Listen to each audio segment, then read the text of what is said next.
There is this sense, because of the terrible events of the 90s, that there is something about Balkan culture, society, the nature of people there, that sets them apart. You know, all the rest of Europe is integrating, and the Balkans has wars. You know, all of the rest of Europe is talking about freedom of movement, and the Balkans you've had ethnic cleansing. We are looking at 6 national flags, which are basically morphed. First we start with Serbian, then we go with Macedonian. From Macedonian we change into Croatian. This project is also a project about real life stories of people who bring about change. And we discover these stories across the whole region. In different villages where Serbs lived, or Muslims lived, and they never felt anything when I was a child about possible that evil wolf hiding in those Bosnian forests.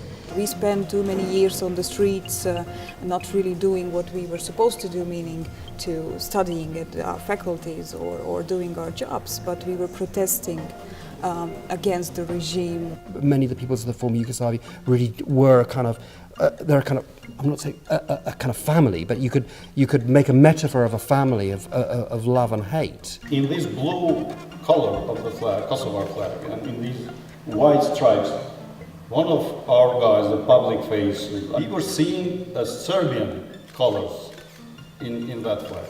He was not seeing anything else but Serbian color. One myth which is becoming stronger these days is that Balkans is simply the crime land.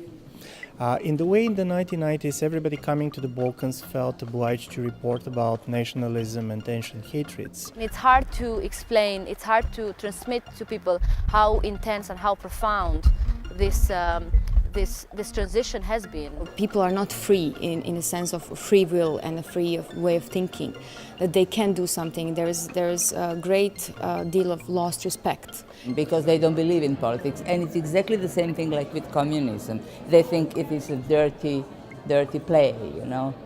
My take is, let's not go deep, let's go shallow. You know, let's go shallow because sometimes the obvious things are standing right out there for everyone to see.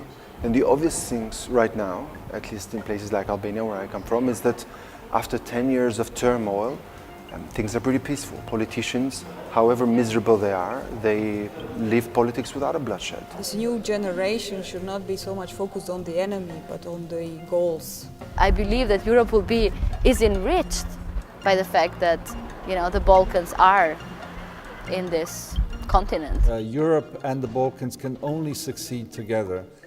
We are not capable individually in these countries of kickstarting our economies, of getting our social issues straight, of reforming our judicial spheres, of reforming the secret services that have their communist past. You know, this image of the Balkan sisters, it will never work.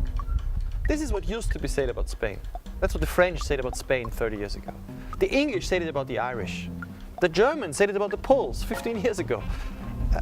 And it's always wrong. Because in the end it depends on people, on a new generation that only needs to do what others have done elsewhere, to look around and say, how can we do here what has worked there? What I would suggest, by the way, is you've seen the discussion yesterday, which I think was good, but if we could have the introductory statements a little bit shorter and then have more time for the discussion, because I think this was the most lively thing, and that's when you, I mean, we have discussed this already. So everyone, I guess, can have an introductory statement. I do have a couple of questions. I'm going to ask them if I feel they have not really been touched, and then we can rather soon take questions from the audience and from the two people that